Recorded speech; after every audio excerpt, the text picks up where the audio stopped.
Hey, what's up, you guys? It's Bloody Jacob here to bring you my Season 5 general review of CW's The Vampire Diaries TV series. And, just finished Season 5, and, as usual, this is my video, gonna be going over the season in general, my general review, as I said. But before that, yesterday was my 19th birthday, so, fun. And if you guys didn't see my recent haul videos, you guys know I spent a boatload of money already. But I did get a couple more gifts yesterday from my girlfriend. She's made an appearance in at least one video. I think I was talking about Jared Leto's Joker. She got me two more of those pop vinyl figures. Like the Cersei one I showed you a few days ago. She got me this Game of Thrones White Walker, which I think just looks really, really cool. And you may question why I'm continuing to get these. Well, you think about it, they make these for so many TV shows and so many movies. I kind of put them in the same category as bobbleheads and stuff like that. So I think they're kind of addicting to collect. I don't know. They're adorable. There's just something about them. But yeah, I'll probably get more of these in the future, to be honest. At some point, anyway. But yeah, I think this White Walker is definitely one of the cooler looking ones I've seen. Like the blankness in the eyes. Nice little face sculpt they did for it. But yeah, pretty cool. I may do little reviews of these things. I don't know, but we'll see. But I just want to show you these real quick. She also got me a Walking Dead Governor version. It's pretty cool. I know there's another version of this where there's some blood splattered on it, but this one's nice too. Of course, the eye patch, a knife. I think that's sort of his mid-season 3 look, you know what I mean? Because the mid-season finale of Season 3 is when he first lost that eye. And I think this is his first look once he puts on the eye patch for the first time. So I think this is a second half of Season 3 look for him after the whole bandage thing comes off and stuff. But yeah, both pretty nice. I gotta say I'm partial to the White Walker with this though, but cool to have a version of the Governor like that too. And, but yeah, okay, so this is a Vampire Diaries video, gotta remember that. But, I'm also still in the process of moving. We're probably going to be completely out of this apartment by the end of next weekend. So, yeah, we'll probably as we get closer to that, I'll post a channel vlog type of video to sort of let you guys know how long I'll be gone once we're getting things set up around there and stuff like that. But it should only hopefully be for a few days at most. But yeah, let's get into the Vampire Diaries Season 5. So Season 5, as I have said in my previous reviews of the various seasons of the show, every season I felt is pretty consistent with its quality. And although there are seasons I like more, I kind of still consider Season 3 to be my favorite at this point. But I also really, really like Season 1 and Season 2 especially. And Season 4 is pretty good as well. And Season 5, I won't say it's my favorite. I'm not sure if I'd put it over a Season 2 or Season 1. But it was still very, very good. And I haven't watched a bad season of the show yet. So the way everyone keeps saying it's worse in later seasons, I haven't really felt that yet. I still think it's a very, very good show. Better than people give it credit for, I think. So, yeah. I'll go over my favorite episodes and things of that nature too. Of course, we ended with the cliffhanger at the end of Season 4 with Silas, being revealed to be the original, the very first immortal being. And the main thing about that was that he looks like Stefan, and Stefan actually turns out to be a doppelganger of Silas. Of course, with Stefan being locked in that safe and being left at the bottom of the lake, I thought it was very good to start with the season. Because we didn't see much of Stefan, which is, a negative, of course. But what we did see him being locked in that safe and sort of having like these hallucinations of him sort of like wrestling with his psychological state, you know. I thought that was all very good because we see him like struggling about whether or not to let go of his humanity or whether to hang on to it, which one is the better way for him. Of course, he hallucinates Damon telling him just to let it go, you know, just to stop caring, and it'll be a little bit easier being locked in there. But then he hallucinates Elena, who, you know, he like in his mind wills him to hold on to that human part of him, and you know that it'll be more worth it once he actually does get out if he still has that with him. So I thought those actually made for some pretty powerful scenes, even if they were hallucinations of his. So I liked that. Like I said, I'm not going to be very specific, hence why I call these general reviews. But so I enjoyed that. Stephanie did get out of that safe pretty quickly, though within the first couple episodes or so, I think. And one of my favorite episodes was pretty early on in the season, episode 4, For Whom the Bell Tolls. That was a really good one for me because of Bonnie's funeral at the end of it. Of course, we know she technically died at the end of season 4, sort of like trading places with Jeremy, allowing him to come back, but her to, have to go away anyway, which is really sad and tragic. And I'm tired of Jeremy. All Jeremy's girlfriends always end up dying somehow. I mean, you had Vicky, you had Anna. You know, it's a very vicious cycle. But yeah, For Whom the Bell Tolls was great because of that funeral scene for Bonnie. I just thought that was really well done. There's a really good tribute to it if you look it up. It's on my favorites, but if you just type in Bonnie's funeral tribute on YouTube, you can find it. Just the way she made each character sort of like feel better about her passing, how she like spoke through Jeremy, and just basically told every character what they'd want to hear from her to, give them comfort and stuff like that. I thought it was really nice and it's really well written. But I just love the tone of all that. So that was very good. Of course, we know Bonnie ends up coming back later in a certain way, which we'll probably get into in a few more minutes. But Silas, he was wrapped up a lot quicker than I expected in this season. I thought he was going to be more like a season-long issue, but he was pretty much dead by, I think it was episode 7, 8, or 9, right around there. I can't remember exactly, but he was dead within that first half of the season, which was pretty surprising to me. And I also think they probably should have kept him around longer, made it more of an issue, because with the way he was being talked about, towards the end of season 4 and stuff, I thought he was going to be more powerful than he actually was on the show. And so when he was actually there on the show, it was a little bit underwhelming. So Silas wasn't a complete success as a villain to me. Even though I did like that Paul Wesley, got to play Silas, of course, Silas being the original version of him, as opposed to, Stefan, who's just the doppelganger of Silas. I did like how Paul Wesley got to play that other side, or that other type of character, so he did well with that. I'm not criticizing the performance, but what I am criticizing is just the way they dealt with Silas in the show, the way the writers had him but like had him be presented and stuff. I thought it was a little underwhelming after all hype he got. And then everything with,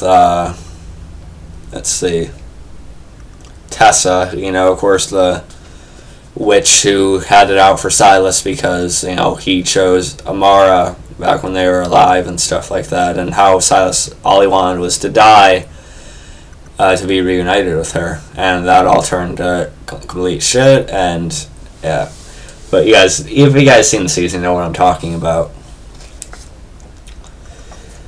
But so Silas was a little bit of a misfire for me, but again, I did like how Paul Wesley portrayed the character, and he does make a small appearance in the season 5 finale again. But so that part was okay to me. I did like how he was at the beginning of the season, though, with how he was able to sort of compel like all of these people at once, that whole town square, and that killing of Bonnie's father, the mayor, was a really good statement. It started off really good, but they just didn't carry it all the way through the way they could have, I think. But still not completely awful either. I just would have done something different. Like I said, I'm going through the little episode guide they have here. I should talk about The Cell. I thought it was a very good episode as well. In particular, because we got that reveal flashback of how Damon was actually held by that Augustine group, the secret society. And,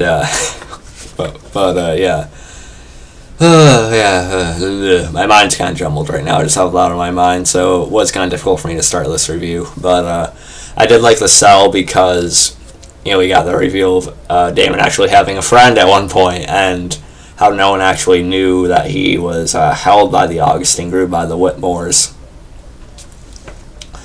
And, you find out he had a friend named Enzo.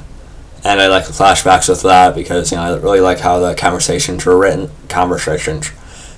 Not Sean Connery here. Anyway.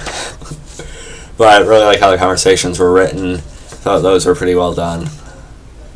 And, how he sort of turned off his humanity after he escaped from that because, he was waiting for Stefan or someone else to come along to save him, but no one really knew where he was, so he kind of held that against Stefan for a brief period of time, I think. So that was interesting as well. And also we got that change of setting, with the Gilbert household being destroyed in season 4. You had to get a different main location, and that was the Whitmore. I apologize. That was the Whitmore. I apologize again. That was the Whitmore College, which I thought was utilized alright at the beginning of the season, but they kind of made it less of a factor as it went on. But it was still cool to see, just a different environment, once in a while, And, the Salvatore mansion was made more of a home base for the characters and stuff, which I have no problem with. 500 Years of Solitude. Before I get to episode 11 here, one of my favorite things about the season that really made the season as good as it still was for me, despite not being one of my favorites, was the whole Katherine storyline. And of course, at the end of season 4, we know Katherine was force-fed the cure by Elena when they were fighting. Katherine was about to kill Elena, then Elena stuffed it down her mouth and had her drink it and stuff. But like I said at the end of my season 4 review, I thought that was going to send Katherine down a pretty interesting angle or dynamic for season 5, and it did. It was one of, if not the best thing about season 5, in my opinion.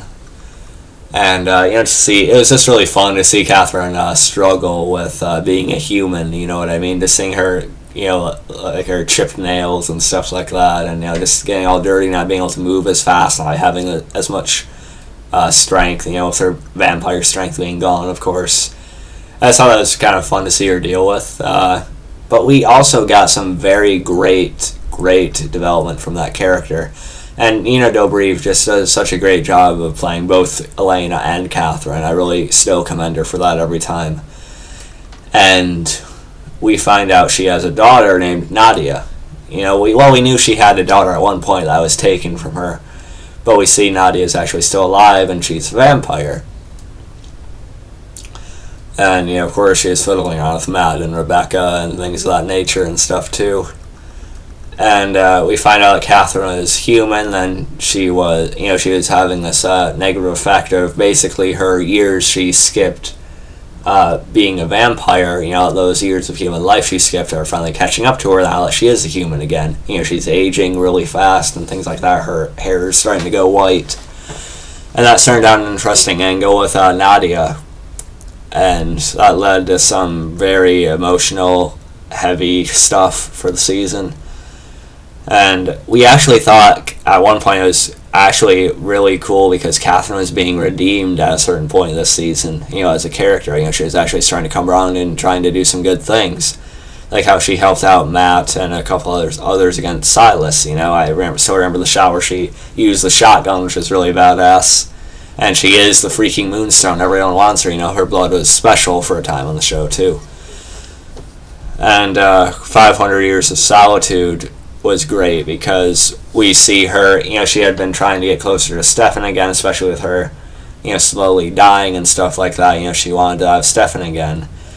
And her and Stefan did start to click again because Stefan was going through that phobia of being locked in that enclosed space after escaping the safe.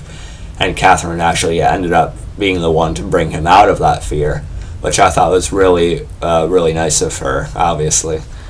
And Stefan is being very fair about it as well. All the misery she's caused him. It's hard to get over in a night and things like that. But yet, he wasn't leaving it completely closed off either. He was giving her a chance, which I really appreciated. And she was genuine for a big chunk of it too, I think. And let's see what else. Also, they did share a kiss and stuff like that. And I feel like that could have gone further if Katherine had lived a little bit longer. And 500 Years of Solitude is great because that's supposed to be Katherine's final episode. And I thought that was really well done. One of the best episodes of the season, no question. I did get ticked off a lot of characters in that episode, though. Just the way they're all sitting around in the Salvatore mansion drinking and just bashing Katherine left and right. Which, honestly, yes, she does deserve all that because everything they said she did do. But also Damon does need to take more responsibility for the things he's actually done. Just because Katherine turned him into what he is originally, it was still all Damon's choices after that. Which Damon does acknowledge at times, and so he's not completely, to blame here either. And Damon acknowledges what he is, he acknowledges what he does, so you can't really blame him too much for that. And Katherine did, make him think she was buried in that tomb, way back when too. So, yeah, Katherine did deserve a lot of things that people are saying about her, with Caroline, Elena, Bonnie, Jeremy, and stuff like that. Her feeding Jeremy to Silas and things like that. But still, it just came off in very bad taste. So the characters would, just, they're kind of arrogant with the way they were talking about her, and that bugged me quite a bit. But I did like how Stefan really defended her, and yeah, he said, she lied and manipulated, but, she did that for years to survive, but before that, she was just a normal girl, and she didn't really deserve any of that. So I loved Stefan sticking up for her there.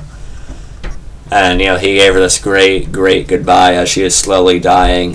She was fading off, and Stefan is able to, alter what she sees, alter her dreams and stuff like that she was having. And so she actually got to hold Nadia as a baby again and see what it would be like as if, she had never, let her father take her away originally. So I thought that was very beautiful and very well done with Stefan telling Katherine that she didn't deserve any of this originally. Thought that was great. And I kind of thought that should have definitely been Katherine's final episode for sure.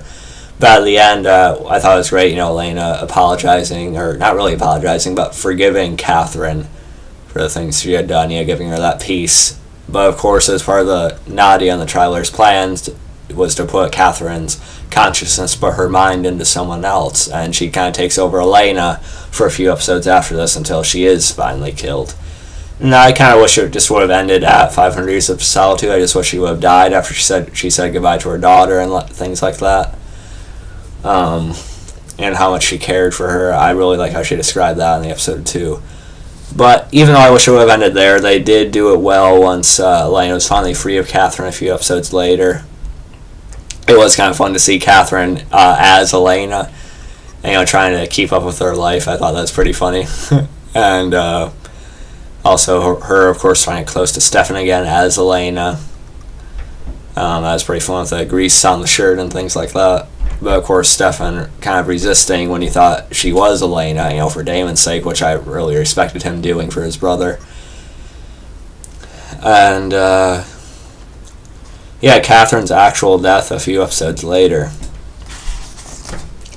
And I think her final episode is episode 15, Gone Girl, which was a pretty good one too. Total Eclipse of the Heart was good too, with that Whitmore's Bitter Ball for Broken Heart students. That was a fun episode too. But Gone Girl being Katherine's real final episode, I thought was great because, of course, it being Katherine's final episode. And even though I wish she would have died in episode 11, this was good because we still got a good send-off for her, with her sort of... She was trying to find a way with Dr. West, try and figure like a cure for her, or try to turn her into a vampire again, or find some loophole, some way out.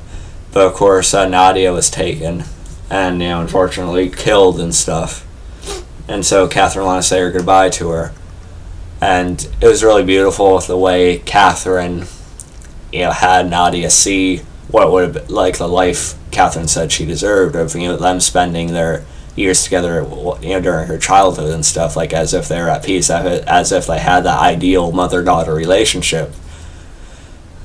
And so I thought that was a good send-off for Nadia. I wasn't crazy about Nadia herself, but I did like how important she was made to the story and to Katherine especially. And of course, Katherine sort of accepting that she is going to be killed at the end there. She did still kind of redeem herself a little bit, I think.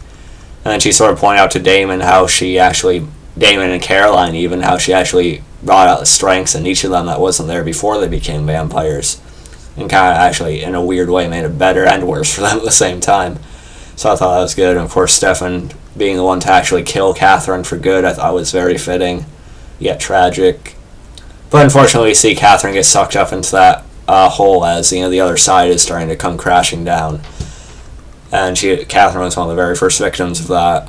But still a decent send-off for Katerina Petrova. I already did miss her after she was finally gone. But still a very good character. Very, very well developed too. And and the rest of the season we were sort of focusing on like Enzo and, like I said, the other side starting to crash down. Like all the spirits are either gonna have to pass through Bonnie. And the thing about Bonnie was that she just wasn't back. She was like this anchor. All the spirits that died would have to pass through her, which caused her a lot of pain. She could only handle so much of that at once. But I did think that whole angle of the other side coming crashing down was done pretty well. I liked how they did that, especially towards the end of the season. And I didn't like Enzo too much at first. I did like how much he meant to Damon and what he brought out of Damon's character, but I didn't care about him too much individually. But episode 19, Man on Fire, one of my favorites of the season as well, was like a great one because we find out that Enzo, the woman he had been mentioning, Maggie, who he had talked to, the observer, when he was being held by the Augustine group and stuff like that. Thinking that Stefan had actually been the one to kill Maggie and tear her head off that he had found out about, and he pointed out it was during one of Stefan's Ripper binges. But it turned out that was actually Damon who had killed Maggie, and he didn't realize it was Enzo's Maggie. So I thought flashbacks again. Vampire Diaries knows how to use flashbacks really well, and it again was very good quality here. And of course, with Enzo deciding to turn off his humanity, we actually got to care about him a little bit more with all that. And turning off his humanity, taking Elena, trying to kill Stefan, and he actually ends up committing suicide. Stefan goes into his chest and grabs his heart. He doesn't actually tear it out though, but he's just trying to talk to Enzo, trying to get his mind right as he's doing it. But Enzo just sort of pulls himself back and basically forces Stefan to rip his heart out, committing suicide. So, of course, he thought the ultimate thing would be for Damon to find out that his brother had killed his best friend.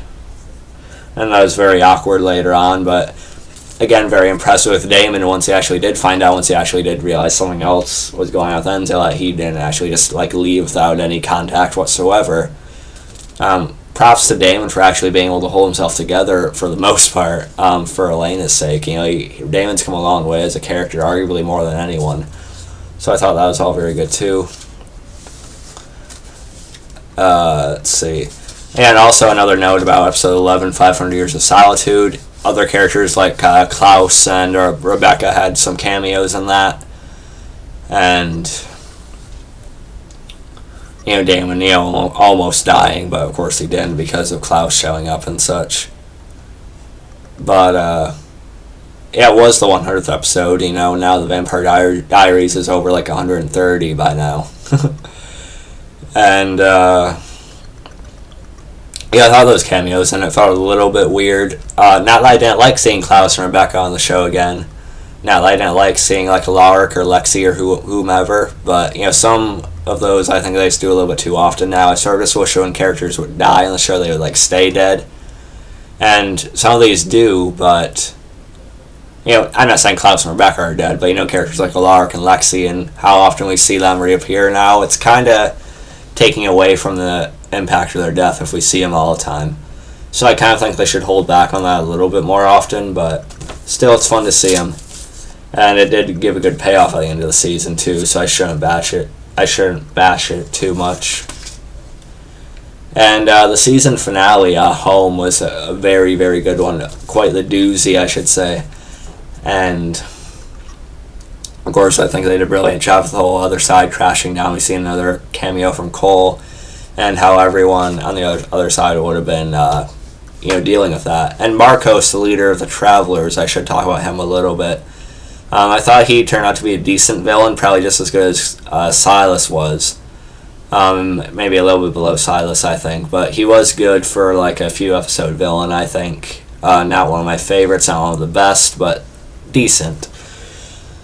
And the whole thing with the Travelers wrapping up, I did actually find the character of Liv to be pretty likable. The new witch who we thought was a newbie at first, but then she turns out to be quite a bit older and with far more power than even Bonnie actually, until Bonnie focuses on unlocks a certain side of herself and stuff. But I did find Liv to be pretty likable. Her brother Luke was okay too, and Liv would end up helping our group towards the end and stuff like that, which I thought was pretty cool, even though Luke got her out of there at the end, because he didn't want her to die. He's more concerned about her instead of like the bigger picture and stuff, which you gotta sort of understand too. And of course, Damon sacrificing himself, and sort of Elena, as they drove and killed Marcos, drove that car into the building and things like that, the explosion. I thought that was all really good with Elena wanting to go with him and stuff. It was very symbolic, I thought. And of course, Caroline's mom, Liz, trying to stall Marcos and stuff, I thought was fun. And of course, all the scenes on the other side, and especially the scene where Elena makes it back, she's able to pass through Bonnie before it closes. And all these characters are trying to get through in time. Enzo ends up actually coming back through like he had wanted, like he had tried to do when they were out in that cabin earlier in the season and stuff, which was a very good episode too. I forgot to mention it. And Enzo goes back through, so it's going to be interesting to see what Enzo does going into season 6 and stuff. And Alaric actually ends up passing through as well. So Alaric Saltzman is officially resurrected, officially back on the show for season 6 and hopefully further. So I'm very happy about that. But of course, with Alaric back, Damon is as of right now dead.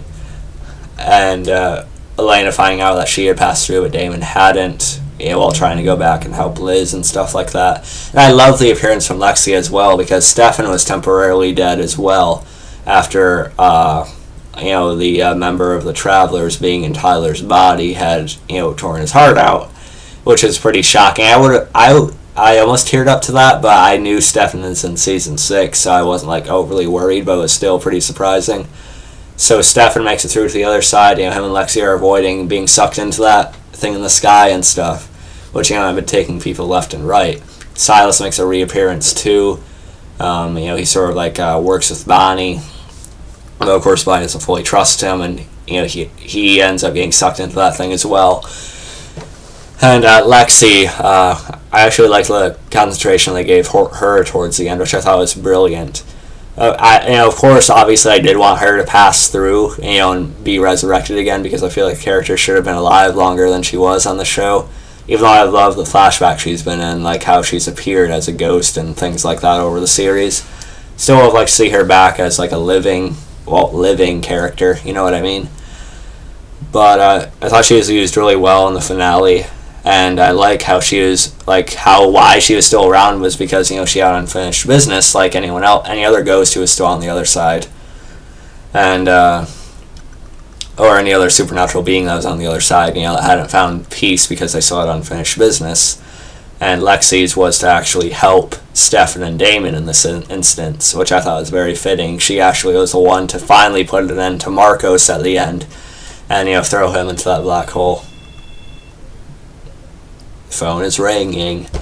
But only gonna go a couple more minutes on this, and her purpose was to get rid of Marcos, and like as she said, she could pass through, but she didn't want to be the one to finally kill Bonnie, of putting her through all that, and be the final one instead of Damon passing through. Because like she said, what kind of best friend would she be if she didn't let her best friend's brother come through before her, So she did it all for Stefan at the end, and that was her purpose. And so she went off into the light before she was sucked up. So Lexi, as far as we know, found her peace finally.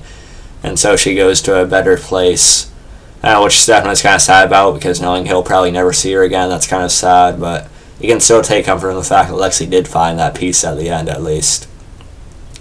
But I still kind of hope we see Lexi again somehow. I mean, of course, the fangirl in me thinks they should kind of do something romantic between Lexi and Stefan, like bring Lexi back at the end of the series somehow, and maybe have some feelings finally click between them, which I think there's been something there, but I don't know. I just love that. But if they leave Lexi there, just like leave it at she found her peace, she's fine, she's in a better place wherever that would be, whatever form that is, I'd be fine with it, because I did it pretty well here. And Elena's reaction to Damon being dead for now, and her not being able to see Damon's final words to her, it was really poetic and symbolic and really sad. I did tear up a little bit. Alaric actually coming to comfort Elena, because he is back now, which is great. Love Alaric. Again, great acting from Nina Dobrev here. Her reaction, you really bought how much she cared for Damon, how much she loves him. And Damon's probably going to be resurrected and brought back somehow.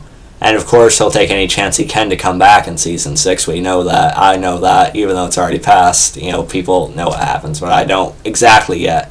But I know he is resurrected somehow. And Damon would take any chance he can to come back for Elena. But for now, I did like the fact that he actually sort of accepted that he had lived a full life. He had lived for so long, and had someone love him the way Elena did, especially the kind of person Elena was. To have her be the one that loved him in the end just gave him that comfort, that acceptance of him being done, So I like that a lot.